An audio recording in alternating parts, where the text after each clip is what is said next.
Haha. Alright, so we actually don't really go super in-depth in discussions with card of the day post and things like that you see.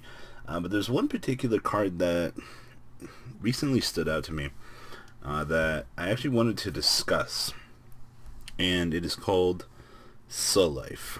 So it's a continuous spell card. Activate this card only if you control no monsters at the start of your main phase 1. So right off the bat, your restrictions are you can only activate it from your hand at the start of your main phase 1, which isn't a super hard condition to, I think, apply necessarily, but we'll talk about that here in a minute. So if you meet these conditions, you get this.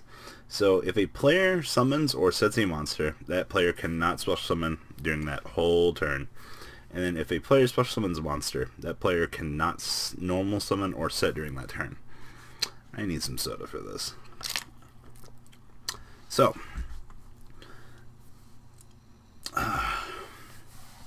this is a card I almost think was a little bit too late for the game of Yu-Gi-Oh!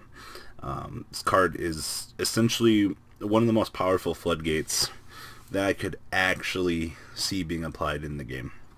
Now, if I'm not retarded, which I don't think I am, I believe once you play this card from your hand, it'll be active for the rest of the game, which means you don't have to continuously have a monster not present on your field at the start of main phase 1.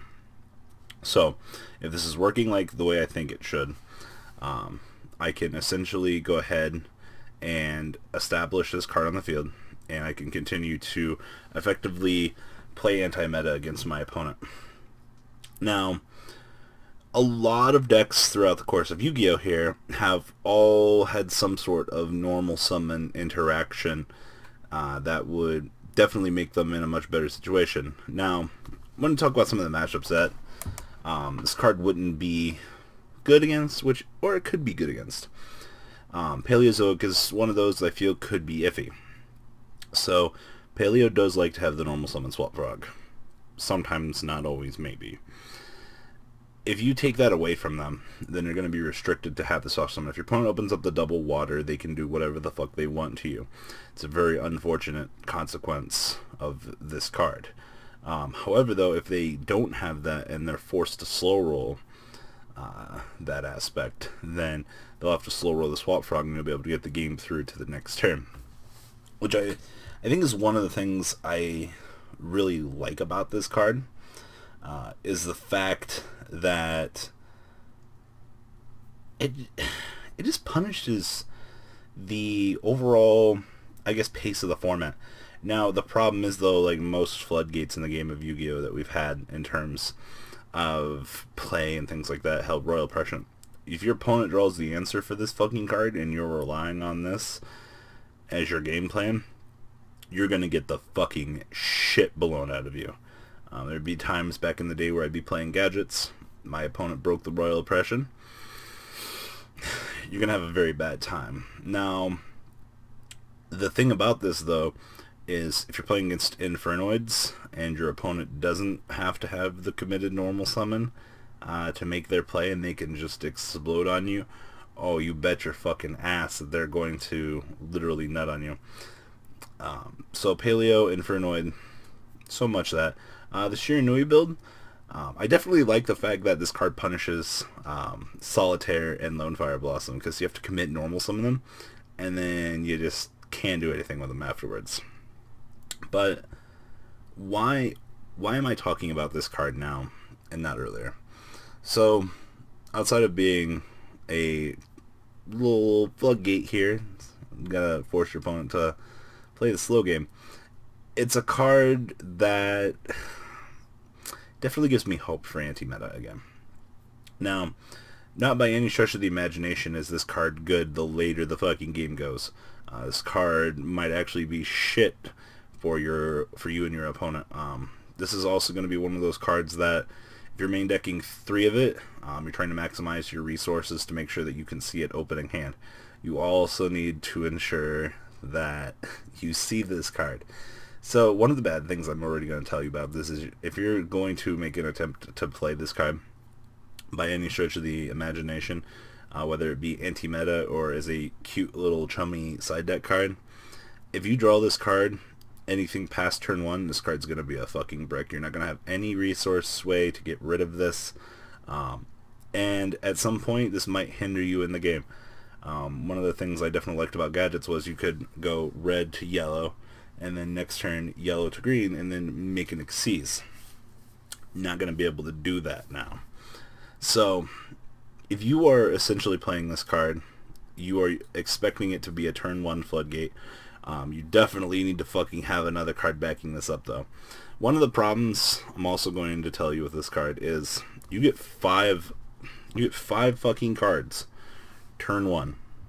Boom. Now you have 4. Alright? Imagine if you open up multiples of these things. Alright?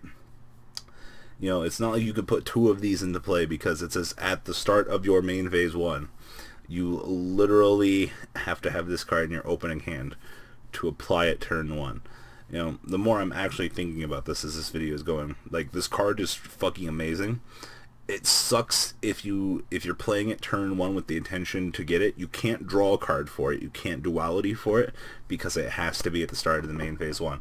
Now, if you have a way, there's some other magical way out there to stunt your opponent's deck through to the next turn while you are attempting to resolve and search for this card. The problem is did that actually happen? I'm betting almost 80% of the time that your opponent will have a way to establish their combo turn 1.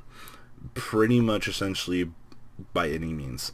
You know, Fossil Dyna can be broken very easily. Normal summon Fairy Tail Snow, flip it face down, proceed to do whatever the fuck I'm doing. Dark Hole, Raigeki, board wipes in general.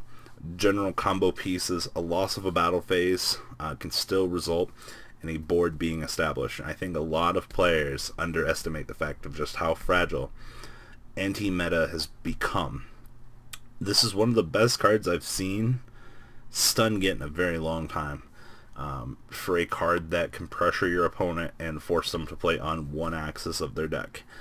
Once again though, as we said, main phase 1 only must be the first card that you're playing as the action to your main phase 1. Which means your priority action, if your opponent has an Omega on the field turn 1, is you have to play this fucking card from your hand. You'll just get blown out if you make any other real actions. You know, you also have to look at your hand and go, is this the best course of action? There's not much else I can really say about this card. I really fucking like it. I really do. But the pros of what you get versus the cons, it's just so shitty.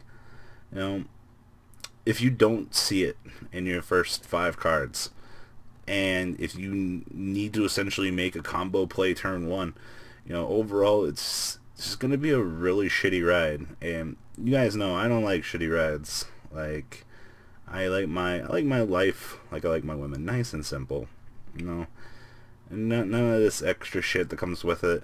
You know, this card's it's a little bit too complicated for what you're getting. So, what do you guys think about Slow Life? Please leave a comment down below. Tell me what you guys are thinking.